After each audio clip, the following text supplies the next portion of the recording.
A Justiça Federal no Rio Grande do Sul condenou o empresário por ter descontado contribuições previdenciárias de empregados, mas não ter feito depósito na Previdência como manda a lei. E para falar mais sobre esse assunto, essa obrigação trabalhista, nós convidamos o advogado Gustavo Beirão, que é especialista em direito previdenciário. Boa tarde, doutor. Boa tarde, Érica. Quais descontos podem ser feitos em folha e quais dependem da autorização do empregado? Os descontos que podem ser feitos em folha são aqueles determinados pela lei, em acordos ou convenções coletivas, e aqueles determinados pela justiça, como, por exemplo, pensão alimentícia. E os demais descontos, tais como previdência privada, seguro de vida, alguns descontos que são feitos a favor de entidades sindicais, esses devem ser expressamente autorizados pelo trabalhador. Imposto de renda que é retido na fonte pode ser descontado? Sim, imposto de renda, INSS, vale transporte. Isso não independe da vontade do empregado? Exatamente, são os descontos previstos legalmente. Como funcionam, então, esses descontos referentes a vale alimentação, INSS, auxílio combustível, plano de saúde, entre esses outros? Como funciona? Em relação ao INSS, existe uma tabela de alíquotas que incidem de acordo com a remuneração do empregado. Hoje, quem recebe até R$ 1.399,12 incide um percentual de 8%. Quem recebe entre R$ 1.399,13 até R$ 2.331,88, 9%. E acima disso, até o teto, que é hoje R$ 4.663,75, 11%. Em relação aos demais descontos, como vale alimentação, ticket de refeição, eles não são obrigatórios que a empresa ofereça esse benefício e desconte. No entanto, se ela oferecer, ela não pode descontar mais do que 20% do salário contratual. O auxílio combustível, ele é dado como forma de retribuição àquele empregado que utiliza do seu veículo próprio para serviços da empresa. Detalhe, esses serviços devem ser efetivamente comprovados, porque do contrário vai se naturalizar como verba salarial, onde aí vai entrar todos os descontos e todos os efeitos, para efeito de INSS, FGTS, 13º, descanso semanal remunerado, etc. Só corrigindo uma informação que eu dei no começo da matéria, a decisão não é do Rio Grande do Sul, é do Rio Grande do Norte, a respeito dessa condenação de um empresário de ter descontado contribuições previdenciárias de empregados. Essa condenação é comum? Acontece muito? É demandada muita justiça nesse caso? Infelizmente sim, Érica, porque esse tipo de ação ele foi tipificado pela Lei 9.983 do ano de 2000 como apropriação indébita previdenciária. É obrigação da empresa descontar os valores do empregado e repassar isso aos cofres da Previdência.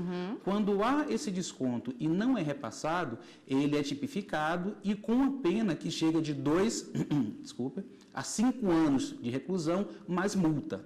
Quer dizer, pode até ter reclusão para o patrão que não, o empresário aí que não fizesse depósito. Exatamente. E a multa, esse valor é reajustado anualmente, sempre que o salário mínimo também é reajustado. Hoje ela está em cerca de R$ 1.920, pode ir até R$ 192 mil e poucos reais.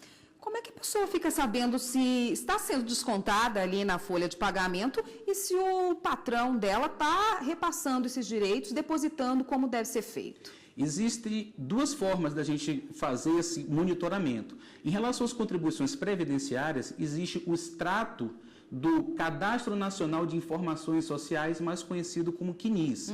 E esse extrato pode ser adquirido em qualquer agência da Previdência Social ou pela internet, mediante uma senha que também é adquirida nessa agência da Previdência Social, e para os correntistas de Banco do Brasil, Caixa Econômica, diretamente no caixa eletrônico ou por meio do Internet Banking. E também alguns bancos privados já estão oferecendo essa consulta ao extrato. Em relação ao FGTS, da mesma forma, isso pode ser solicitado, esse extrato do FGTS, nas agências da Caixa Econômica. Para aqueles trabalhadores que têm um cartão cidadão, podem ir diretamente nos caixas eletrônicos verificar o seu saldo, ou fazer um cadastro no site da Caixa Econômica para receber as movimentações via SMS no celular, ou diretamente no site para verificar o saldo do seu extrato de FGTS.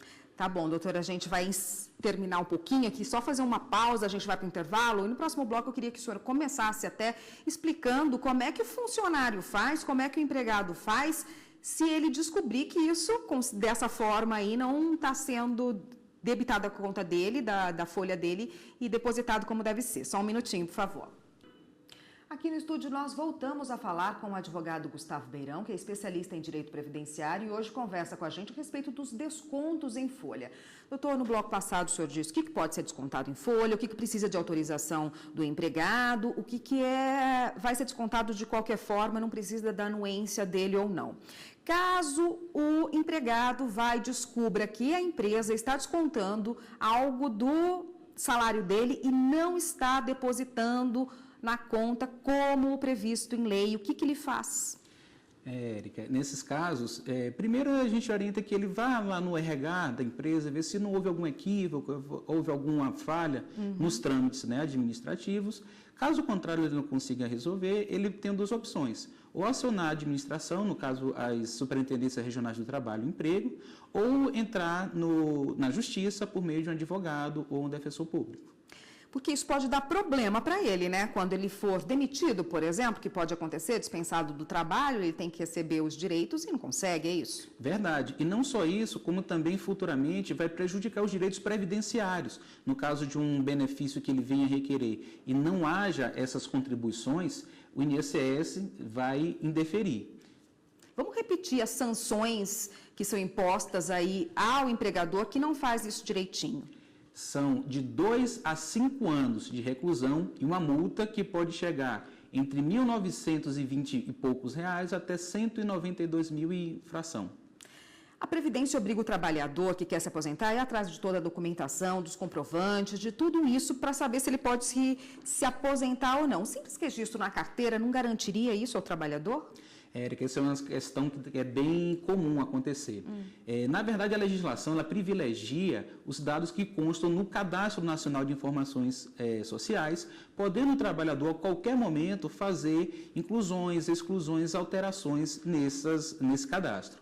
E um dos documentos utilizados para essa inclusão é, sim, a carteira de trabalho, que estando em perfeitas condições, sendo contemporânea, não tendo rasuras, não faltando folhas, não tendo indícios de adulteração, ela é sim prova para comprovar aquele vínculo de emprego. Se o trabalhador não fizer essa busca que o senhor falou, ver direitinho aí se o depósito está sendo recolhido devidamente, é isso que desconta da folha dele, e ele só perceber na época em que ele foi demitido, como ele fazer, já que ele já foi desligado da empresa? Como ele faz? Tem duas situações. Normalmente nos contratos de trabalho acima de 1 ano, existe uma obrigatoriedade da homologação junto ao sindicato, né, dessa rescisão. E aí existe um assistente, que pode ser tanto do sindicato, ou então uma autoridade competente do Ministério do Trabalho, que vai verificar toda a documentação necessária.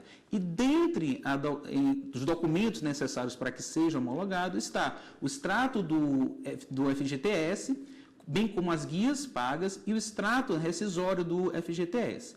Se tiver faltando alguma desses recolhimentos, o assistente ele pode, num primeiro momento, tentar conciliar, né, de repente, com a empresa, e caso isso não seja possível, será encaminhado para as autoridades, no caso a Superintendência Regional do Trabalho e Emprego, para que sejam tomadas as devidas providências. O grande problema é quando o contrato é inferior a 1 ano, que não há essa obrigatoriedade de homologação. Nesses casos, nós orientamos sempre que o trabalhador vá acompanhado de um advogado especialista no assunto, para que ele não venha a ser prejudicado.